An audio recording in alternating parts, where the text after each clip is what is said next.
Hello from Fabio.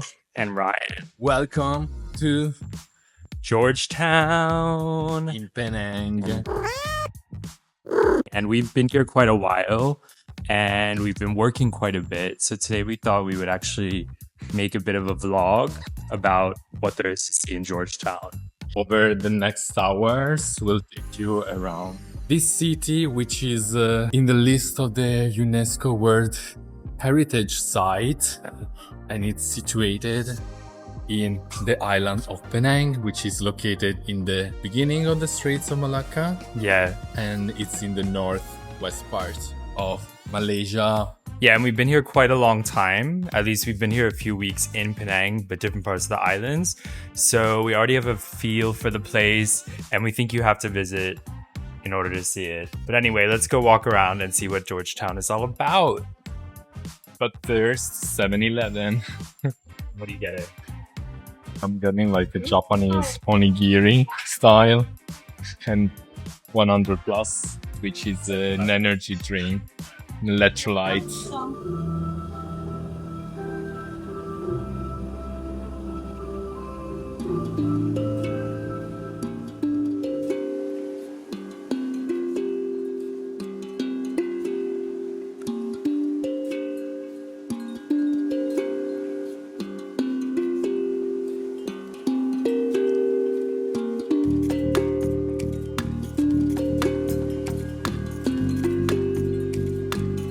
So we are starting right now in the Chinatown of Georgetown, which is one of the bigger ones in Malaysia. There's also a big one in KL too. And you'll see that they're gearing up for the Chinese New Year because there's lanterns going up everywhere. And Penang actually has a huge Chinese population. It's almost close to 40% of the population, much bigger than other parts of the country. So there is a big Chinese presence here, and you'll feel it in the streets. Yeah, and scattered around the area, you can find graffitis like this one, similar to this one, and they are made by a Lithuanian artist. His name is Zakavich something, and they mean to represent the bustling life of Georgetown and Penang. Our first stop is the Blue Mansion. Do you see it? The one that's under construction? I guess it's on your... Ah, I got it. Okay, of course. I do indeed see it.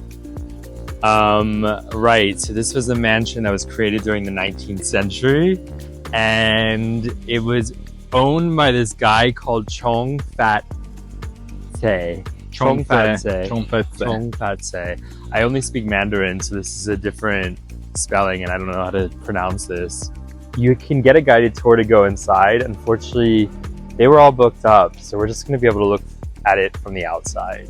Just kidding, we can go in. We just had to buy a guided tour, a self-guided tour. 25 ringgit. 25 ringgit at the time of making this video. This is the entrance of this beautiful mansion, which is a mix of European and Chinese style.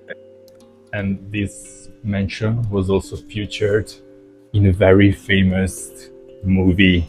Guess which one? Oh, I didn't research this. What is it? Dawn of the Dead. I don't know. Crazy Rich Asians. Was it really? Which part? Yeah, it was the mention of one of the protagonists. I guess I don't remember exactly. Maybe the woman, the really rich lady. They were all rich. I don't know. Yeah, maybe I remember the dining room. Oh yeah, here we go. Maybe Here's the screen of it. Oh, and not only Crazy Rich Asians, there were a few other movies filmed here. Nowadays it's also an hotel and a restaurant, and you can also plan your wedding here. If you want to feel like a Crazy Rich Asian. I can say that. Okay, so we just went to this restaurant. I'm not even going to try to pronounce the name, but it's a Nyonya restaurant. And the cool thing about it is it's called a Bib Gourmand restaurant. We have a little video or reel about this, which I'll link to. But basically, It's a Michelin star designation, but the food is extremely, extremely cheap. It's just, Michelin star, taste good. We loved the food. It was really healthy tasting, although those that we thought were desserts were not really desserts. Yeah, like very savory. We're like, oh, a coconut rice cake or something. And it was like very savory and mixed with like fish sauce. So yeah, we chose wrong, but it's okay. It was really nice. It reminds us a bit of Malacca. Definitely some of the streets are a bit Malacca-esque. I mean, because it was all colonial. Yeah, if you take the time to wander around all the other streets, not only the main one, where the love lane is, Jalan Penang. you can find cafes, restaurants, many places we want to try. If you like sidewalks, you're never going to find proper ones here. It's not a bad thing. It's just that lots of storefronts basically have their own sidewalks and they go up and down. Otherwise, you're in the streets. If you go down to the other side of Love Lane, it gets to be a bit more barsy. There's lots of bars. And there's one bar that we went to, Mix, which Mike's Mix. And the alcohol tasted so much like petrol. And then we met a girl on the street and she was like, oh, I went there the other night and like I got really sick from the alcohol. So yeah, just be careful of this when you come to Southeast Asia. Not as much in Malaysia now, but it does still happen where they don't use the best of alcohol. And this has made a lot of news in Laos. Anyway, we're deviating. Yeah, that luckily was the only time it happened to us. And now we stick to beer and less spirits. What? A church in Malaysia? This is St. George's Church. It was created in 1818, and it's the oldest Anglican church in Southeast Asia. And it was destroyed during the Second World War, quite damaged. So then they restored it. And once again, it was restored in 2011. Yeah, and it's another monument witnessing the colonial past of Malaysia. Yeah, it's like, why do we like colonial stuff so much? Yeah, it reminds us a bit the White House in the USA. Well, the architectural style is that, I would say, like a neoclassical. Yeah, I can't get over it. It's like 1 second you're on one side of the street in a Chinese temple, and then the next you walk across the street and you're like Little India. This is like the coolest part of Malaysia, and I keep saying it in videos, but like I just find it so interesting. We are having a cake stop.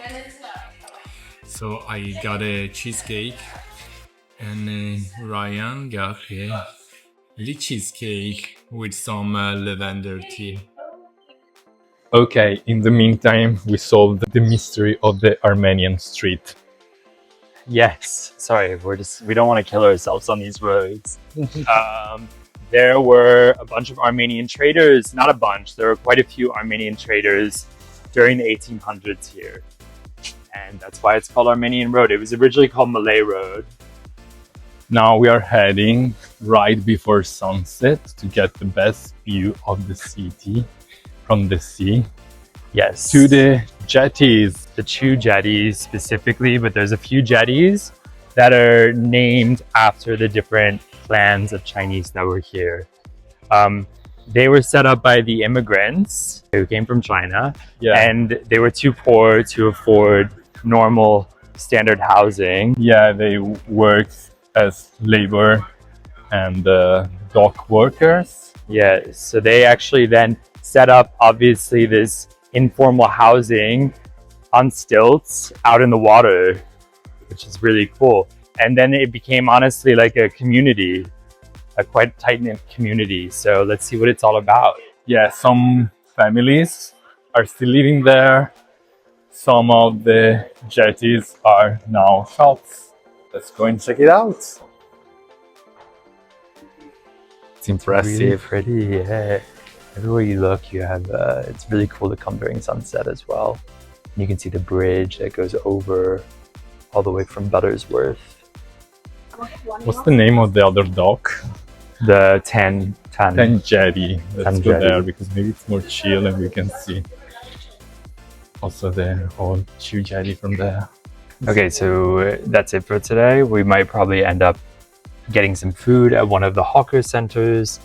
We're off to Thailand tomorrow.